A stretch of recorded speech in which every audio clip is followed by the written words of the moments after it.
Ah mais je pense que nous n'avons pas le même électorat. Vous remarquez d'ailleurs que, si vous voulez, moi j'ai un électorat composite.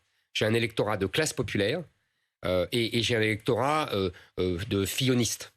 Vous voyez, les deux se composent. C'est pour ça d'ailleurs que je fais l'union des droites et que Marine Le Pen ne peut pas la faire car elle a uniquement un électorat de classe sociale, d'ouvriers, de petits employés, etc. Voilà. Et donc, ils n'ont pas la même sensibilité à l'actualité, à la guerre, etc. Je pense que c'est tout simplement ça. Et puis que moi, mon parti a 4 mois. Mais est-ce Il que n'a c'est pas pas 40 ans. aussi quand même, Éric Zemmour, ce que vous aviez dit de Poutine? C'est-à-dire, c'est peut-être pas un hasard. Ça aurait été une guerre à un autre Oui, je endroit. comprends. Je ne pense pas. Non. Vous savez, Valérie Pécresse n'a pas dit la même chose que moi. D'ailleurs, moi, ce que j'ai dit, c'était dans la lignée de Jacques Chirac et de Nicolas Sarkozy, et de François Fillon, sur les nécessités de la rapprochement avec la Russie, etc.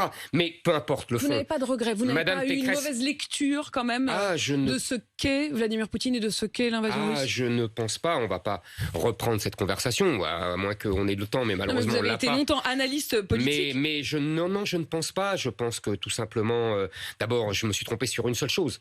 Vous avez raison, je ne croyais pas qu'il allait attaquer. Mais accordez-moi que tous les spécialistes pensaient la même chose. J'ai vu que Jean-Pierre Chevènement, il y a quelques jours, a reconnu lui aussi qu'il ne s'y attendait pas. Donc vous voyez, c'est comme ça. Mais à part ça, je ne pense pas que les gens me fassent payer cela. Non, je pense que simplement, ils se sont détournés vers la guerre. Je leur dis simplement une chose.